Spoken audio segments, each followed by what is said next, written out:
Hi, I'm Julie. I'm from Wales. I have claustrophobia, which prevents me from memorizing things, so I'm going to hold this. So I'm a twin, and whenever people hear that, they always ask me, do you have psychic powers?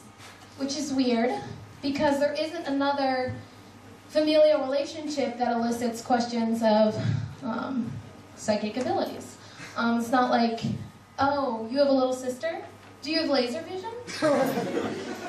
Yeah, I just beamed that joke to my brother and he didn't think it was funny either. Actually, there wasn't really a reason to tell you about my brother. I just like to highlight the accomplishments of myself and those as closest to me. So on that note, my dad has never had a speeding ticket, and my mom overtips.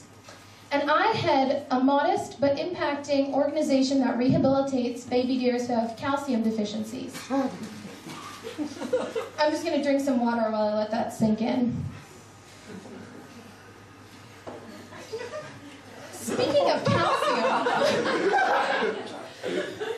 calcium, I'm allergic to sulfur. They're both elements.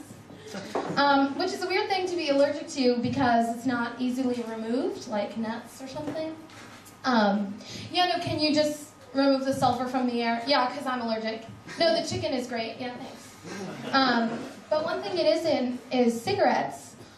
So whenever people used to offer me fags, I used to say, no thank you, if I smoke that, I'll die.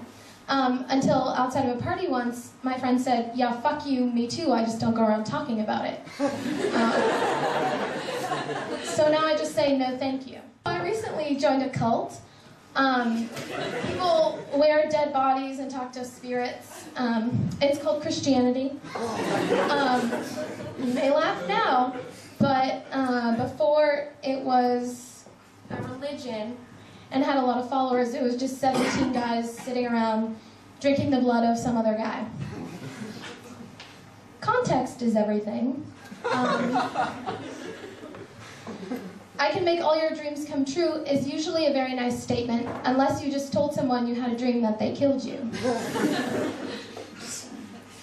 So I'm reading the Divine Comedy for one of my modules, and I'm not actually done yet, but apparently hell is made up of a lot of layers, and the bottom layer is a lot of people in a lake of their own tears and everyone just crying.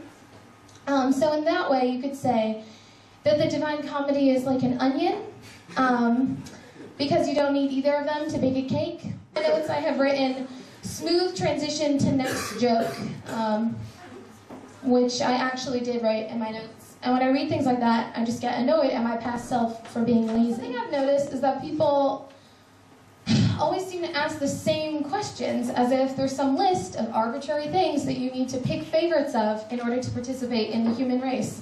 Colors and numbers are examples of these. However, I think this is stupid, because when is that information ever going to be useful? It's not like, oh, Julie's lost. Oh, well, her favorite color is purple. Oh, thank God someone asked her. There's a violet field up the road. I'll go get her. People should ask where people would crawl to if they were kidnapped. And it would go a lot better. Like, oh, Julie's lost. Oh, well, I know after she's been abused, physically or emotionally, she gravitates towards violets. Great, there's a violet field up the road. So being pale, that's another part where I have smooth transition written. I'm sure a lot of people know the downsides of being pale. Susceptibility to skin cancer is an obvious one. But I'm not sure that everyone knows the upsides, so I'll inform you. 1, vampires are in now.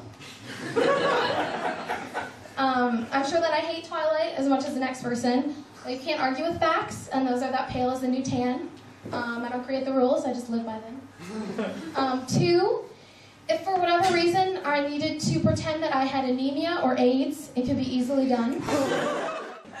Biking at night without reflective gear, not an issue. 4, when attending blacklight parties, if I don't have any white clothes, again, not an issue. And 5, if I was ever in a period drama, they would save a fortune on makeup. I feel like a lot of girls my age really like babies. and have a lot of unprotected sex, but don't want kids and are ethically opposed to abortions. And everyone kind of stresses out about this, but I don't really see the issue. Because in my mind, you have two viable options. One, you could just give it to an orphanage when you're bored with it. And I say it not to denote a baby to an object or a thing. I just don't want to presume gender. Or you could put it in a drawer. Because really, what is it going to do? Pull out a tiny cell phone from its diaper and call child services? No, it's not. I love swimming, and I told that to a friend of mine, and he said, "You don't love swimming, you just love getting wet."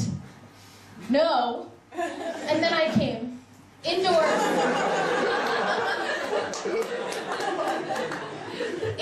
because I was standing outside in the rain when he said that to me. So recently, I was flying, because I have superpowers, as I aforementioned, and one of the places that I went was Ireland, which was really nice. But one day that I was there were all these people selling daffodils on all the corners, which of course I loved, being from Wales. And they were selling them for Irish Cancer Awareness Day, because the daffodil is a symbol for cancer awareness, because it's the first flower of spring and symbolizes hope, which is great. But one flower cause alignment that I don't think is great is that the poppy is the flower for Veterans Day, which I don't know if everyone knows this, but poppies are used to make heroin. They're an opiate, and you just make heroin with them. Now, I also don't know if everyone knew that in the Vietnam War, a lot of soldiers got addicted to heroin and died and OD'd because it was so prevalent and cheap there. So it was fine when Veterans Day started using this in 1919, but come 1958, I just feel like it's slightly inappropriate. I feel like that would be like if a wino died and everyone pinned clusters of grapes to their jackets at the funeral. Inappropriate. Speaking of heroin, I was writing a joke comparing the Holocaust to heroin. They both begin with H, and then have a vowel, followed by a consonant, and then followed by another vowel. But that is where the linguistic similarities end, but only where the thematic ones begin. They're both juggernauts of their genre. They're like the worst, the most talked about, the most serious things in the category that they reside in. And they both target a racial group. The Holocaust was obviously Jews, and heroin is musicians. I witnessed two apples fighting the other day, and once I got over my aversion to talking fruit, I felt really sad because it seemed like a really serious argument, and I can try and relay some of it to you now. That boy's the apple of my eye. How dare you insinuate I don't have his best interest in mind, Jeffrey? Well, he's the fruit of my loins, and I would never forsake him, Carol. Well, of course not. These problems stem back to his youth. They're not going to be fixed overnight. I should never plan to my seeding you. You know nothing about parenting. I only married you because you had a great bottom. And jeans and boots with a fur. Fuck you. His appellation is all wrong. You doomed him from the beginning. Bob, do you want him to commit suicide? Or just drown while some oversugared child with sticky fingers tries to drown his floating corpse out of a barrel with her teeth? I wanted to name him Stanley. How dare you? I can't even tell if you're flushed with anger or if that's just your face. Carol was a red apple. Why you, yellow-bellied coward? Jeffrey was a Granny Smith. I knew we shouldn't have left him with your Uncle Jerry. He's gay. What is he teaching him? Uncle Jerry was a banana. But then, I think that they made up because they started peeling off each other's clothes, so I walked away. I had a friend who told me that there's a certain kind of person who loves racist jokes, and I thought, yeah, a racist.